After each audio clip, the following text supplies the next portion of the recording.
Welcome back everybody to another episode of 7 Days to Die with Pheo and Pash. Today, we're going to go over explosives. Things that make you go boom.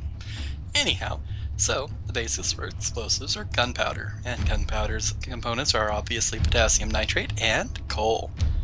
Now, we decided to go through the different types of explosives. This one is the pipe bomb. Now, with the pipe bomb, you have to right-click the item in your inventory to light it, and you hold the left click down for a throw gauge. So, depending on how long you hold the left click down, it determines how far you throw the pipe bomb. It's a little bit of work to get, used to it, but after that it's kind of fun. Looking back, you can see all these zombies here. And it's got a fairly wide range of devastation. Now TNT, dynamite. It takes a lot of resources. And as you notice, I put a little field of it out here. Each one of those charges, by the way, is 9 gunpowder. And did you see how many of those? 7. So it is 63 gunpowder for each of those stupid little TNTs. However, as we'll watch, you get a lot of bang. I've just tossed a pipe bomb down in the back there. Pash doesn't think it's working. However, I assure you, it most certainly does work. Anyhow, moving on, this is the air filter bomb. I think this is probably the best bang for your buck. Pash just summoned a whole bunch there, and it fell down onto one bomb, and it took out everything. But you'll notice that for 3 gunpowder, the air filter bomb leaves a considerable dent in the road. Doesn't do that unless, it's got a significant amount of punch.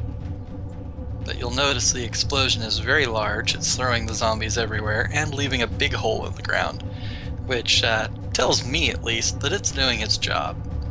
So if you don't care about breaking your landscape up with your defenses for 3 gunpowder and 3 scrap iron, you can use the air filter bomb.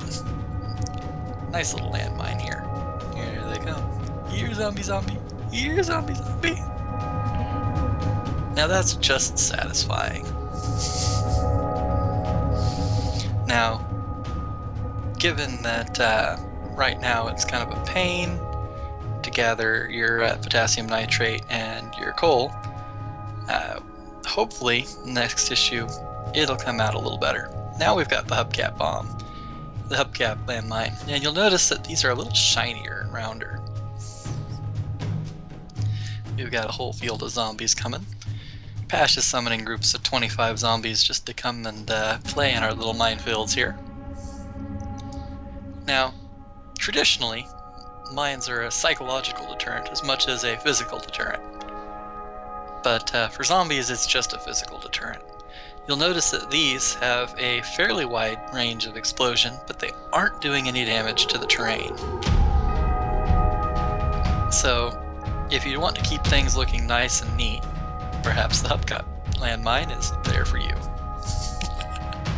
Next up, we've got the next variety here. Little tins, this is the pressure plates. The pressure plate landmines, they look like just basic metal siding, and you can at least tell where they are. Now, while they do feature they do actually contour terrain, just like putting a box down, they don't actually leave a crater.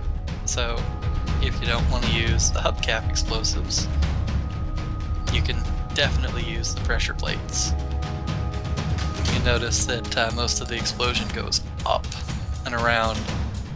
I don't think it's got quite as wide a range as the hubcap. I know it's not as good as the air filter, but it does seem to do a fairly wide explosion here. And like I said, it's not destroying the ground. And there she went. Next up, we've got the little mini tins. You can actually turn those little tin things into landmines. Doesn't take a lot of gunpowder. But here you go. We'll see how these work. You'll notice it is a very small range explosion. It's not taking out a lot of zombies, but it's not doing a lot of damage either. your biggest concern is going to be whether or not you actually don't see it, because these are really easy to miss. So maybe that'd be pretty good for players. Yeah, there you go. And that's the little tins. Next up, we've got for 36 gunpowder, the exploding crossbow bolts. Now, each of these, to put it in perspective, each of these shots is about equivalent to 12 rifle rounds. But on the other side of that, you don't need any brass, and you don't really have to aim very well. Pull out a whole bunch more. If you have to fight a lot of clustered zombies together and you don't really want to aim, there's your ticket. It does a reasonable amount of damage, and it's got a nice wide range of fire.